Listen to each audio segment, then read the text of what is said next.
Muito bem, pessoal. A gente acabou de assistir o espetáculo De La Mancha com a Rococó Produções de Porto Alegre.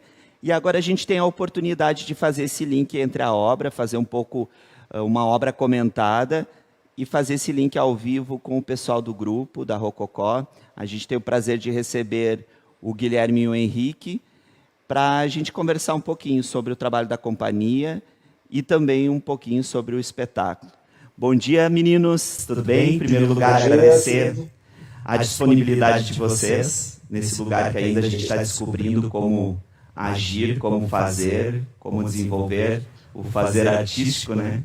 E queria que vocês falassem um pouquinho do início aí do espetáculo, de como foi a montagem do De La Mancha, a escolha do texto, essa questão do Miguel de Cervantes, que ao mesmo tempo é datado, mas permanece atemporal, que vocês possam falar um pouquinho. Bom dia, pessoal. Primeiramente, a gente quer agradecer muito de estar fazendo parte da Feira do Livro de Montenegro, dizer que é muito importante esses espaços híbridos e essas formas novas de se comunicar. De alguma forma, os artistas eles têm auxiliado muito as pessoas durante a pandemia, para que as pessoas também não surtem e continuem, enfim, assistindo trabalhos artísticos e, de alguma forma, que a arte seja esse motor e essa coisa que, de alguma forma, vai levando adiante os trabalhos artísticos e também o desenvolvimento da humanidade, né, das pessoas em si e das relações. E sobre o trabalho, acho que o Gui pode começar falando e depois eu complemento. Então, essa obra é uma das obras mais conhecidas, mais lidas e mais encenadas do mundo, né? Ela é considerada por muitos pesquisadores como uma das principais influências e como uma das dramaturgias mais importantes do nosso período, né? Então, apesar de ser datada em certos momentos, ela não deixa de ser muito importante. E justamente esse um dos objetivos do projeto, né? Como é que a gente poderia estar aproximando esses versos que são mais antigos de públicos mais modernos. Então, a gente começa por aí. E porque é um livro que, para nós, é um livro muito especial, a gente tem um carinho imenso por essa história e por tudo que ela representa, né? Pelos milhões de possibilidades de interpretação possíveis. Então, o projeto começou por aí. A gente já tem essa característica de trabalhar com literatura, de trabalhar com resgate, com esse tipo de mixagem, né, entre artes. Então, a literatura está sempre muito presente. Então, o De La Mancha é mais um trabalho dentro de uma sequência de trabalhos que a gente já vem fazendo relacionados à literatura.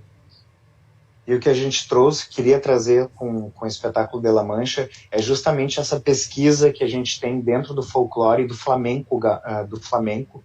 Então o espetáculo ele tem muitas camadas de dança flamenca, da cultura flamenca, palmeios, pitos, sapateados. Isso tudo de alguma forma vai trazendo uma corporealidade para o espetáculo, além da dramaturgia, que é isso que o Guilherme faz, que o Guilherme, de alguma forma, ele adapta o texto, que é um texto bem datado, um texto difícil para algumas pessoas lerem. Então, a gente vai aproximando isso dos públicos mais contemporâneos e trazendo essa forma de encenação, essa forma de contação de história, que aproxima jovens leitores da literatura e, ao mesmo tempo, vai trazendo as pessoas mais antigas também, que a gente fala sempre, para aproximar e que elas comungam de um mesmo espetáculo. Todo mundo possa aproveitar o mesmo espetáculo. Ainda sobre o livro, só para complementar, eu acho importante falar, não sei se todo mundo sabe, a obra original do Cervantes é composta por 2 volumes, né? Uhum. A gente está trabalhando no nosso espetáculo só o volume 1, porque no volume 2 tem uma virada bastante importante, então a gente resolveu trabalhar nesse espetáculo só o volume 1. Interessante. E, meninos, é legal, né, também ver que a questão que vocês trazem quando fala do flamenco, mas a questão da cultura flamenca toda, de esse hibridismo que o espetáculo possibilita, né? Ele é teatro, ele é atemporal, ele traz uma referência da literatura, tem a questão de trabalho corporal super forte de vocês, que também é ligado à dança, mas esse hibridismo entre as diferentes linguagens e também a estética que vai de encontro com as artes visuais, né? Então, bem interessante. São camadas, como o Henrique falou, e essas camadas a gente percebe, claro, a gente tem aqui um recorte de uma gravação realizada anterior à pandemia, com o público, né? Ela não está editada, é um plano aberto, mas, por exemplo, eu tive a oportunidade de ver o teaser a gente consegue de perto ver texturas e ver todas as leituras, todas as camadas estéticas que também acontecem, não só textuais, mas também estéticas, né? Elas são super claras. Mas uma coisa que a gente buscou, desculpa te interromper, uma coisa que a gente buscou era justamente isso, de trazer esses elementos da Espanha, e principalmente desse local da Espanha, que é considerado por 5 regiões, né? É dividido em 5 regiões: Albacate, Cuenca, Ciudad Real, Toledo e Toboso, que é, como é o nome? A região de La Mancha. A gente também esteve na Espanha, então a gente foi fazer uma pesquisa justamente para trazer, para trazer cada vez mais esse local poeirento, esse local que é seco, esse local que é quente, que é árido. Que o espetáculo tem todo um tom terroso, né? Desde o projeto gráfico. Isso. Tem que isso remete bastante à região lá. E é muito legal isso que tu provoca, isso que tu comenta da provocação estética, porque a gente tem uma pesquisa longa de teatro para infância e juventude, e como tu bem observou, assim, sempre a gente tem uma história com dança, com musicalidade, com outras artes, então a gente aposta sempre nesse hibridismo, e a gente vem nos últimos tempos pesquisando outras possibilidades estéticas do teatro para infância e juventude, que a gente está bastante acostumado, especialmente aqui no Rio Grande do Sul, a ver teatros para infância e juventude sempre muito solares e muito coloridos, né? Que são coisas que a gente também gosta, que a gente também faz, mas que a gente acha que não é a única opção. A gente acredita que esse tipo de provocação de trazer para o público infanto-juvenil esse ambiente mais obscuro, mais poerento, onde nem tudo está jogado assim tão na frente, eu acho que é uma provocação legal, assim, uma parte do nosso trabalho enquanto artista. Uma coisa de ir percebendo as coisas a partir de camadas, né? De trabalhar com camadas de percepção. Porque além de tudo que a gente quer dizer com o espetáculo, tem várias coisas que as pessoas vão acessando conforme as suas experiências e as suas motivações. Então, quando tu vai para um espetáculo, nem sempre, um espetáculo infantil, nem sempre tudo é dado para as crianças, para as pessoas, e sim vai reverberando nos pensamentos. É uma forma que a gente tem pensado em trazer nossos novos trabalhos a partir de agora. E a gente também sempre pensa muito que para cada criança que está no teatro, normalmente vai ter um adulto também, né? Em situações de público aberto. Então, a gente acredita que é importante que os espetáculos infantis, que na verdade todos os espetáculos que têm classificação livre, que eles tenham essas camadas para que cada um acesse do seu lugar, né? Então, se você já é um adulto, se já tem uma experiência maior, você vai perceber camadas que estão ali, que foram pensadas justamente para você. Se você ainda é uma criança, você vai aproveitar as outras camadas que foram pensadas para você. E sempre tem coisas que estão ali no meio para todo mundo, porque cada ser humano é especial e é único, né? Então, a gente está sempre buscando contemplar todas essas possibilidades de seres humanos que vão estar ali com a gente. Na verdade, é um amadurecimento enquanto vocês, grupo, né? Enquanto a Rococó. Eu queria justamente isso, como a gente tocou na questão da presença da literatura, vocês também têm uma ligação com Feira do Livro, com a animação, com a Hora do Conto, né? Essa aproximação com um trabalho com outros coletivos, com outros grupos, mas a gente percebe uma pegada e um registro bem forte enquanto Rococó, né? Enquanto trabalho desenvolvido para vocês. Que nem eu brinquei antes quando a gente chegou à dupla dinâmica. Essa questão assim vem desde o Era Uma Vez, contos, lendas e cantigas, que vem do universo dos contos populares, das lendas, em especial aqui do Rio Grande do Sul. Depois parte para o Baila Melancia, que bebe lá na fonte dentro do Simões Lopes Neto. Tem o De La Mancha, eu sei que tem outro trabalho em andamento. Então, que vocês falassem disso, assim, como é que é essa leitura, como é que é esses pontos de ligação, porque a gente encontra equidades, juntando todos eles, a gente encontra uma linha, né? Que legal, Obrigado. Eu acho que tudo começa porque nós, todos os integrantes da Rococó, não somos só nós dois, né? As pessoas, isso, fala um pouquinho da ficha técnica até do De La Mancha em especial. Né? Todo mundo. O De La Mancha, então posso falar da ficha depois de falar do grupo. A direção e a adaptação do texto é do Guilherme Ferreira. Eu e ele somos o elenco. A trilha sonora é do Pedro Borghetti. A provocação coreográfica é do João Rafael de Paula. A identidade visual do espetáculo é da Jéssica Barbosa. As fotografias é do Tom Pérez. A cenografia e a iluminação é do Roger Santos, que é um ator também que trabalha junto com a gente. Membro importante, o membro faz parte do núcleo duro da Rococó, dos projetos. A assistência de produção é da Alessandra Bier e a realização e produção é da Rococó Produções Artísticas e Culturais. Ainda tem a Suzana na proposta de maquiagem, a Vera no figurino. É uma equipe imensa e essas pessoas estão em todos os projetos que a gente faz. E o que essas pessoas têm em comum assim, são duas coisas. Primeiro, que todos os artistas da Rococó, antes de começarem a experimentação no teatro, tiveram uma experiência ligada à dança ou à música. Todos temos isso em comum. Assim. E outra coisa que nós temos em comum é que em algum momento da nossa história a gente teve relacionado com o movimento tradicionalista gaúcho, todos os integrantes. E uma terceira coisa que nos conecta é que todos nós temos... Nossa, está tendo muita mensagem aqui. Todos nós temos uma ligação com a licenciatura. O núcleo duro, todos são formados em licenciatura em teatro também.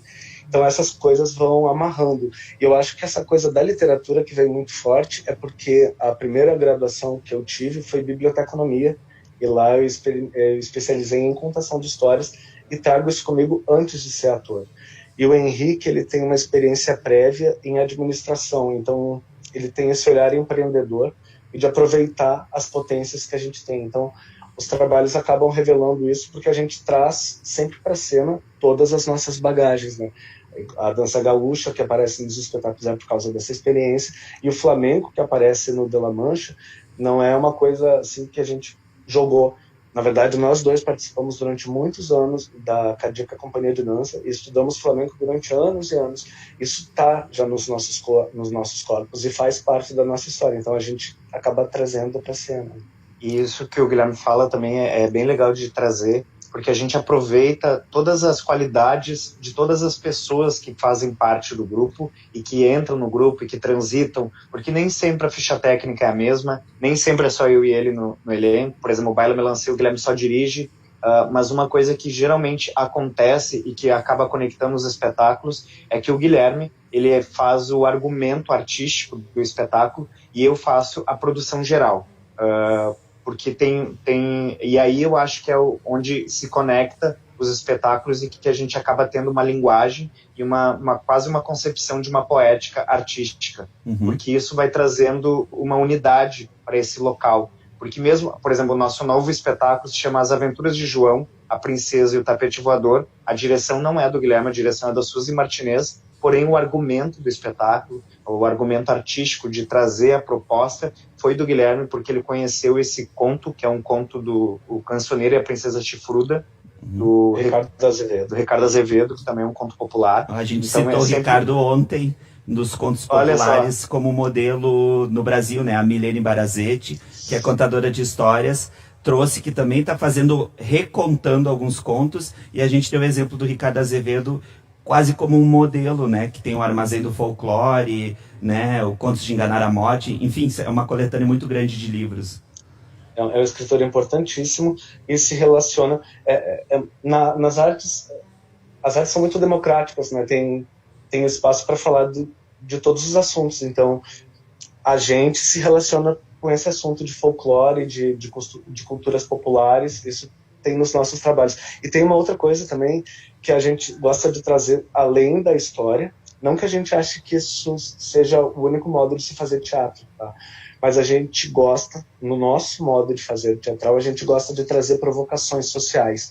Então, quando a gente fala lá no Era Uma Vez, que a gente conta o Menino do Pastoreio, a gente aproveita para dar uma provocada, uma questionada nas questões de bullying, nas questões raciais, nas questões de trabalho infantil. Quando a gente vai lá no Baila Melancia, a gente conta o Coco Verde Melancia, que é um conto que a gente ama, mas apesar da gente amar, a gente vê ali certas questões de machismo, de violência contra a mulher, que estão provocadas dentro do espetáculo, né? Quando a gente vem para o De La Mancha, de novo, o Dom Quixote é um grande sonhador, um cara incrível, por um lado, e se você olha pelo outro lado, ele é um cara que tem uma fixação por armas e por histórias de guerra, de violência. Então a gente sempre gosta de trazer dois lados de uma coisa e provocar o público para que o público reflita um pouquinho. Tu contextualiza, mas ao mesmo tempo que nem o Henrique trouxe antes, tu faz essa provocação nas camadas, né? A criança, Exato. às vezes, é pega pela estética, pela sonoridade, né? Às vezes até ri de uma situação que, de repente, é um pouco mais nervosa, mas para o adulto Exato. ou para o jovem traz aquele pensamento, putz, é isso mesmo, né? Em que lugar estou? Estou vendo uma obra artística, mas que reflete diretamente no meu ser cotidiano. Deixa eu puxar um comentário aqui da Cristina, que sempre está presente contemplando e assistindo a nossa programação. A cada olhar, uma nova percepção. São dois mundos, o dos artistas, suas adaptações e leituras, e o olhar de quem aprecia de acordo com o mundo que construiu até o momento. Lindo e parabéns a todos. É exatamente isso, legal. né? Exatamente isso que a a gente... arte faz a provocação, mas a leitura de quem recebe, o receptor, vai dar sua leitura para aquilo, né? Exato. E é muito importante a gente pensar nisso também, porque, por exemplo, a gente gosta, quando a gente vende o espetáculo e é uma venda fechada, a gente gosta de trabalhar muito com a pluralidade de públicos, mas também fazer para públicos específicos, digamos, só crianças. Então a gente vai testar o que funciona e o que não funciona quando a gente apresenta só para crianças e a gente já mais ou menos subentende o que é, de alguma forma, está acessando aquele grupo social. Agora a gente faz também muito para jovens esse espetáculo. O De La Mancha é feito muito para jovens, porque eles trabalham isso quando chega ali na parte do ensino médio, que eles têm que fazer leitura do Don Quixote. Então eles acabam acessando muitas camadas também que são diferentes. E quando a gente trabalha em temporadas ou apresentações abertas, tem muitos pais que chegam no final da apresentação e chegam para falar para a gente o que absorveram da obra, quais foram as pitadas de provocações que a gente trouxe, e é muito legal esses retornos que o público vem nos trazendo também, que não é só aquela coisa de tipo, que a gente recebe na hora, sabe? É muitas coisas que vêm depois da crítica especializada, das pessoas que foram nos assistir, que terminam o espetáculo, querem nos falar alguma coisa que de alguma forma acessou uma memória, uma lembrança, ou que anos depois, ou meses depois, lembra, associo com o espetáculo De La Mancha, o Cavaleiro Trapalhão da Rococó, que a gente assistiu. Então é muito legal trazer essas percepções e essas conexões aí. E bacana que, na verdade, tudo continua em repertório, né? É uma possibilidade que tu tem de criar um vínculo e, ano após ano, criando um novo público, criando novas contratações e novos vínculos. Isso é super interessante, porque a gente vem de um reflexo nos últimos anos de coletivos que muitas vezes surgem devido a um trabalho e ele acaba não tendo um histórico, se desmancha. Né? Por exemplo, assim, a gente tem vários colegas, amigos, né, que desenvolveram outros trabalhos e que acabam que esse hiato entre uma produção e outra é muito grande e tu perde a referência, porque a gente tem um público cativo tanto na região metropolitana quanto para o interior, o próprio Sesc como fruição dessa cadeia produtiva toda, né? Mas tu perde a referência, porque tu normalmente tem a mesma coisa que assistir filme. Tu tem determinados atores que tu não interessa o filme, tu quer assistir ele porque tu trabalha e gosta e é quase um fã daquele trabalho. E aí, às vezes, tu tem um período que tu não encontra nenhuma produção de alguns atores, de alguns artistas. Então é bacana que essa frequência, e não que tenha que ser uma cobrança enquanto mercado, aí tenho que oferecer alguma coisa. Mas não, uma cobrança artística. Eu estou produzindo e quero produzir algo logo na sequência, porque eu já tenho uma ideia e quero pôr em prática. Vocês enxergam mais ou menos por aí também? Vou conectar com que como é que é o nome da pessoa que falou agora? A Cristina Meiroz. Cristina, vou conectar com o que a Cristina falou, tá? Eu acho que o artista tem sempre esse olhar para frente, que é uma coisa que eu e o Guilherme a gente sempre comenta, né? Quando a gente vai para esse espetáculo, ele não estreou no Rio Grande do Sul, ele estreou no Espírito Santo. E depois do Espírito Santo a gente fez uma temporada aqui no Rio Grande do Sul, a gente circulou por algumas cidades aqui, depois a gente foi para Goiás, para Santa Catarina. Então é um espetáculo que ele é super novo, ele estreou em agosto de 2019, só que casualmente ele já conseguiu ter uma demanda bem legal dentro de festivais. E isso ocorre justamente por causa disso, porque porque as pessoas já nos conheciam de trabalhos anteriores, então tem essa coisa de querer conhecer o trabalho, a continuidade desse repertório, né? E a artista agiu muito mesmo na galera. Eu acho muito legal essa provocação, Cássio, porque as pessoas que não trabalham com arte, com cultura, às vezes não entendem como é que funciona o processo dos artistas, né? A gente não faz um projeto para vender, é o contrário. É uma necessidade de falar sobre um tema, e aquilo é urgente para a gente. Então, a gente está trabalhando uma peça, e daí a gente acorda e lê uma notícia. E daí aquilo já nos provoca e a gente precisa se engajar naquilo que está acontecendo e se posicionar de alguma forma. Então, o trabalho da gente, assim, na Rococó, eu acredito que em muitos outros coletivos, vem dessa vontade muito primária, sabe? Faz parte do profissional, faz parte do ser humano que a gente é, de alguém que está conectado com os outros e que está em constante movimento. Então, sim, sempre tem esse movimento para frente, sempre tem uma ideia nova, normalmente 2 ou 3 ideias em paralelo, que a gente precisa dar uma focada, assim, o que a gente vai trabalhar agora, o que a gente quer falar agora. Até para não falar de todas as bandeiras no mesmo espetáculo, senão a gente acaba não falando nada com ninguém, né? Ou superficial. Ou superficial, e a gente sim tem uma vontade de fato, tá chegando e tá conversando com as pessoas. Isso que tá acontecendo agora, de ser um bate-papo, é recorrente. Dessa vez é virtual, assim, mas a gente sempre faz. Sempre que termina uma apresentação nossa, seja uma venda, seja uma temporada, não interessa. Se houver a possibilidade, às vezes é um festival e não tem, né? Precisa liberar o palco para vir no próximo espetáculo. Mas se houver a possibilidade de ficar ali uns 15 minutos e conversar com as pessoas, a gente sempre faz, porque a gente gosta, porque a gente precisa disso para ter esse contato. E no processo de montagem, para as pessoas que trabalham com isso, que estão assistindo aqui a gente, é uma coisa que faz parte do nosso processo fazer um ensaio aberto.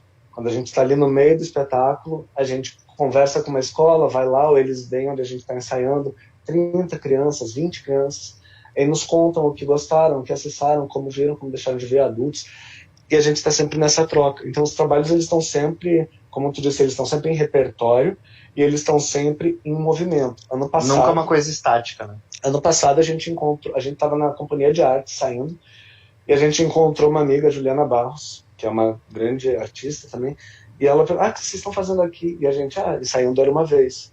Ainda? Eu Era Uma Vez, mas Era Uma Vez estreou em 2015. Mas a gente mexe no espetáculo toda vez. É alguma coisa que a gente improvisou e funcionou, alguma coisa que alguém trouxe que a gente não tinha pensado, então é um constante movimento, sabe? Bacana. Eu estou trazendo de novo, eu estava lendo aqui, esticando meu olho para a TV, onde eu tenho ampliado os comentários. A Cristina complementou ainda, disse, acho muito interessante o uso da luz, do foco, da iluminação, ao que o nosso olhar está sendo direcionado e o que mais realmente está acontecendo em cena. É um chamamento para o mundo. É legal que ela faz essa conexão e já é uma leitura super artística, né?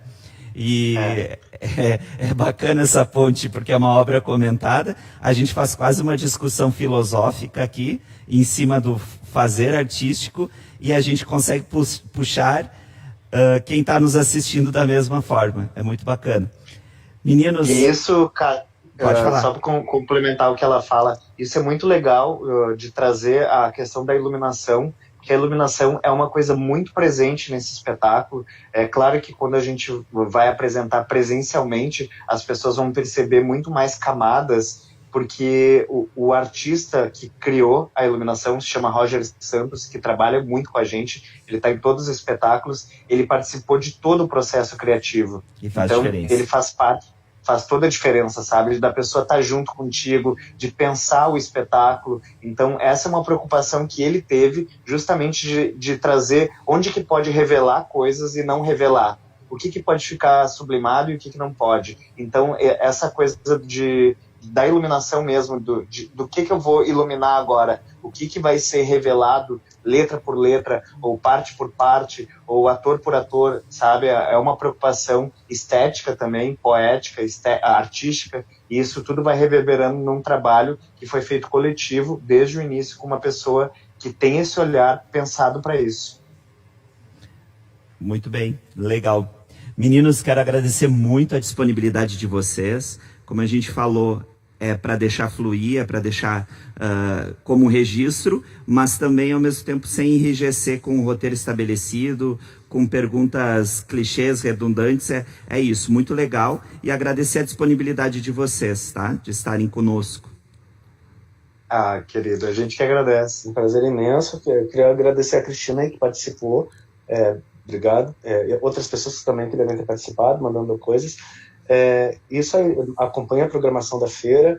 É muito importante a gente estar reconhecendo essas iniciativas de pessoas que estão, pessoas e instituições. Assim, o SESC é um grande fomentador, assim, um grande parceiro das artes, né? Eu acho importante que as pessoas compartilhem e façam com que essas ações atinjam o maior número de pessoas possível, para que a coisa continue andando, para que as pessoas sejam provocadas e transformadas pela arte. E voltando ao início da nossa conversa, né? A arte, os artistas é o que estão dando um suspiro no meio dessa pandemia, né? Seja pelas lives, seja por geração de conteúdo em suas próprias redes, mas acho que é um momento que a gente tem a oportunidade de esquecer um pouco o que está acontecendo lá fora, já que a gente conta os dias sem saber quantos serão, né? Mas isso tudo, a gente tem sempre falado nos projetos virtuais que, apesar de estar sendo muito difícil, o que a gente precisa é persistir. Se for sair de casa, já sabe, né? Tem que usar a máscara.